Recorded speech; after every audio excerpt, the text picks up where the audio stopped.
Hey everyone, welcome to another top 10 video. Today I'm going to be going through my top 10 favorite Mystical Archive art. Really hard to put this list together. There's so much good artwork coming out of the Mystical Archive. But I put together my favorite top 10, basically from it. The artwork that stuck out to me the most. And let's just get right into it. Of course, these cards aren't in any particular order. I've tried to put them from, least favorite to most favorite. So that's what we're going to be looking at right now, starting with number 10, Counterspell. I really like the fact that Counterspell is not blue, at least in the artwork. It's gold, and I find that really, really cool. You still have to stop, the hand telling you that, no, this is just not going to happen. But I like that we didn't, the artist didn't go for the typical blue, type of artwork that you would assume you would see with Counterspell, what we've seen in the past. So I really like that gold transition from the gold artwork to the blue framing. The framing is also yellow and shades of gold, and that really works really well. I really liked it. If Counterspell is legal and modern, that's probably the version I'm going to play, because this artwork is pretty darn cool, and I could only imagine seeing it in foil. So yeah, this was really well put together, a nice spin on what you would assume to see for this card. Number 9, Adventurous Impulse. Yeah, I really liked it. I like the transition right now. This adventurer, this wanderer is in a forest. There's the light beams coming, the sunbeams coming through the trees. And if you look down the road, they're about to get out into some new place. And I really like that. It allows me to, if I wanted to escape into the artwork, I could put myself there. And that's a lot. I look for a lot of that in the artwork, in any artwork, when I'm trying to figure out what artwork I like. So if I'm able to escape into it and there's enough detail in the artwork to put me there, that's usually what I go with. So yeah, I definitely liked Adventurous Impulse when I first saw it. I definitely put it into my like pile, and it made it into my top 10. I really like this artwork.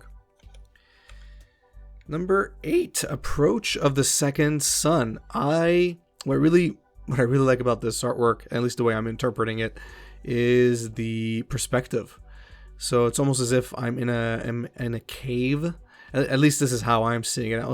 It's like I'm in a cave, or in some gorge somewhere in the desert, and I'm looking through, and I see the second sun. I see two suns. Let's not talk about the subject matter of the dual suns here, but I'm seeing two suns coming out, and I see the beams of light being shown into my eyes and to the ground below. I really like that perspective. The fact that the window that you're looking out of is shaped as like a human face. I think that's pretty cool as well. It's a nice little touch. So Approaches the Second Sun, again, when I first saw this artwork, I was like, oh wow, that's really darn cool. I really like the way that's put out, and I'm really curious to hear from you actually in the comment section down below if I'm interpreting this art correctly. Am I looking at it through a cave or some sort of canyon or whatever? Because that's really how I see it. But I'd be curious to see how you saw it when you first saw this piece of art. That was number 8. Number 7, Electrolyze. I think this artwork is sweet. It really is fantastic. First of all, I'm big on blue. I really like blue as a color, so that really speaks to me. But I really like the way it's kind of put together. It's almost like the artwork is layered as you go outward from the ball of light, whatever that ball of electricity that the wizard is conjuring. So I really like it. I really like the sharp angles throughout the artwork. There's nothing really curvy about it apart from the ball itself, and even the ball is not a perfect ball. So yeah, I really like this. It's a really nice take on Electrolyze art. I think this would be my favorite now. I mean, I know the original, everyone always has nostalgic feelings, but this is pretty darn cool. I would, if I'm playing Electrolyze, I want this Electrolyze. This is going to look sick in foil, because blue and reds and purples, which you do see here, really foil well, and they really foil well together. So I'm really hoping the foiling is done properly on these Mystical Archive cards, because if it is, then this card is going to look pretty darn sweet. Can't wait. Shock as well is my number 6. Similar to Electrolyze, these two cards really stuck out to me when they were spoiled. I was like, okay, wow, these two are some of my favorites. It's too bad I don't really play Shock, and no one really plays Shock that much. But in terms of artwork, that looks awesome. I really, really, really like it. There's purples and pinks and reds and blues all mixing together really well.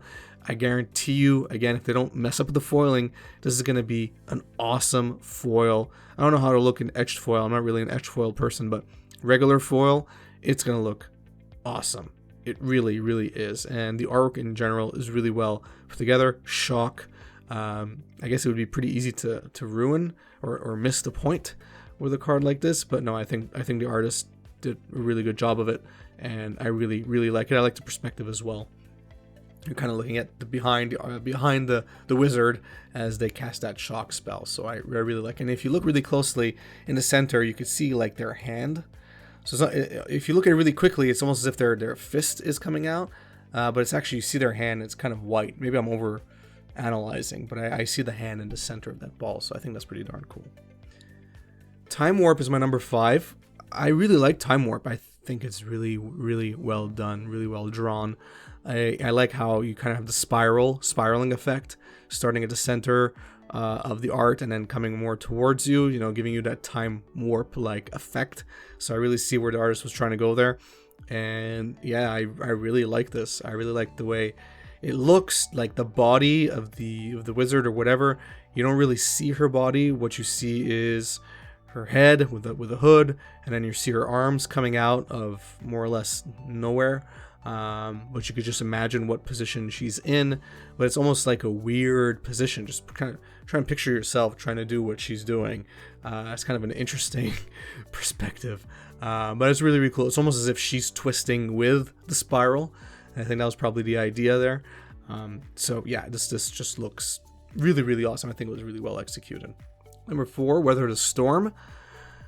Yeah, I mean, it looks, I mean, I always feel weird saying this when I'm interpreting art since I'm not an artist, but the little that I know about art, I mean, you could look at it really quickly and say, okay, that's pretty straightforward, but no, it's actually really, really well done. And I really like the green that pops out in the center of the artwork with all the blues and the purples, you know, working around it. I just feel like this was really well put together. I mean, I'm not a fan of Weather the Storm, but I would totally play this card over the current printings. Really looks sweet. Really looks really good. I'd love to see it in foil. I'm sure it would look fantastic. And I just like the way the interpretation that the artist used. You know, you're weathering the storm. So the storm is going on all around, and the elf in the center is kind of like at zen, at peace with their tree, and they're dealing with it. They have this ball of protection around them. Whatever they're doing, they're dealing with the flood. So I really like this. I really like this take on Weather the Storm. Inquisition of Kozilek as my number 3. Yeah, taking a bit of a change from the other artwork you've seen so far. I think this is a pretty cool interpretation of Inquisition of Kozilek. I don't know about you. It gives you that Eldrazi-like feeling without going all the way on Eldrazi. And I like the fact that you have like the humanoid type figure in the center holding onto their head. Maybe they're looking backwards, you know, because they're being inquisitioned by Kozilek. And yeah, no, I think it's really on point. I really like it. And you know, it has multiple hands. You know, I don't know, again, this is my interpretation of it, but it's almost like it's representing your hand, and when you have multiple cards in it, because usually you're getting Inquisition on turn 1 anyway, right? So I'll be honest. Or everyone knows that players that play Inquisition of Kozilek play 8, so that's why they always have a turn 1. That's just my theory. So yeah, I really like the way the artist put this Inquisition of Kozilek together. So that's why for me it was my number 3. Number 2, Tainted Pact. I don't know what it is about this artwork that I really like. I'm not sure, but it gives me a bit of everything. First of all, I really like the way it's put together. There's several layers to it. You have the foreground where you're walking up these stairs, or is it this temple? But then it's not straightforward. Something's going on the center. I'm not even sure what's really going on. So that's really cool. And in the background, almost looks like you're in like a fortress somewhere. There's like maybe a wall in the background, and you have the moon coming out, illuminating everything. There's just a lot going on in this artwork, and I really like it. I really like the way it's put together. So when I first saw this, I was like, oh, wow, this looks sweet. And again, I always mention the foiling. this probably is going to look pretty darn cool in foil. I really hope they do it justice in foil, because this probably could look pretty sweet in foil. Imagine they do some selective foiling on the pink part, you know, down the center of the staircase. It would look pretty darn cool. Or maybe the moon is specifically highlighted. I really hope they do this card justice, because that artwork was really, really cool. That's why I made it my number 2. And my number 1, Demonic Tutor. First of all, I mean, Demonic Tutor, much respect. It's an awesome card. Let's all agree on that.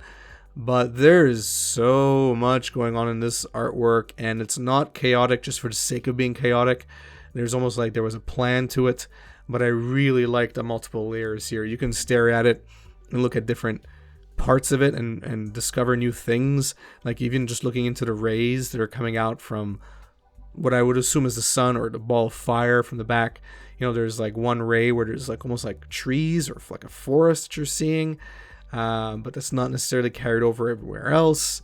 And of course you have the demonic figure in the background, maybe pulling at strings, because that's what I see, you know, at least for one of its hands. You have like a beam coming out, and there's something down the center. You could interpret this many ways, and I have, and I just thought, wow, this is one of the best ones that I've seen in terms of general complexity and, you know, different ways to look at it. You look at it really closely and just try and see what they're trying to do.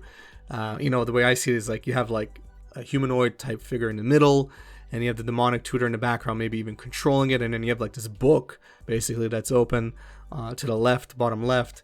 And, you know, that could represent your library, I'm assuming.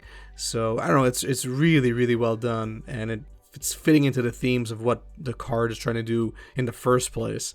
So, I think that's really, really cool. And I really thought it should make number 1 on my list. So, that's it for my top 10 Mystical Archive art. I'd love to hear from you what you thought about my top 10. What did you like the most? Obviously, there's 2 pieces of artwork I didn't want to talk about here. One was Faithless Looting. I mean, listen, the actual full art, Faithless Looting, is definitely much better than what you see cut and cropped into the card. But it's still not my thing. Still not a piece of artwork that I like. Not necessarily because it's bad. It's just not my style. That's number 1. And number 2, there was that other card art. I can't remember the name right now, but a bunch of it was plagiarized by the artist. When, you know, I don't really buy their excuse. But anyway, you know, I didn't really like that art in particular anyway, and even if I did, the fact that it was tainted and essentially stolen from 2 other artists is, you know, something that wouldn't make my list. So this was my top 10. Let me know what you think. If you enjoyed the video, please give it a thumbs up. If you enjoy my content in general, please subscribe, hit notification bell, follow me on Twitter and Facebook, share my content on social media. All that stuff really, really helps me out a lot. It really goes a long way, especially now with YouTube once again changing their algorithms and everything further, you know, pushing smaller channels to the side and bigger channels pushing up to the top. So your effort through clicks really goes a long way to help me out. If you want to support my channel through Patreon, check out the link in the description of this video. I've set up Patreon rewards that you get at the end of every year. Check out Patreon to see, you know, get more details on those Patreon rewards. Thanks, and have a good one.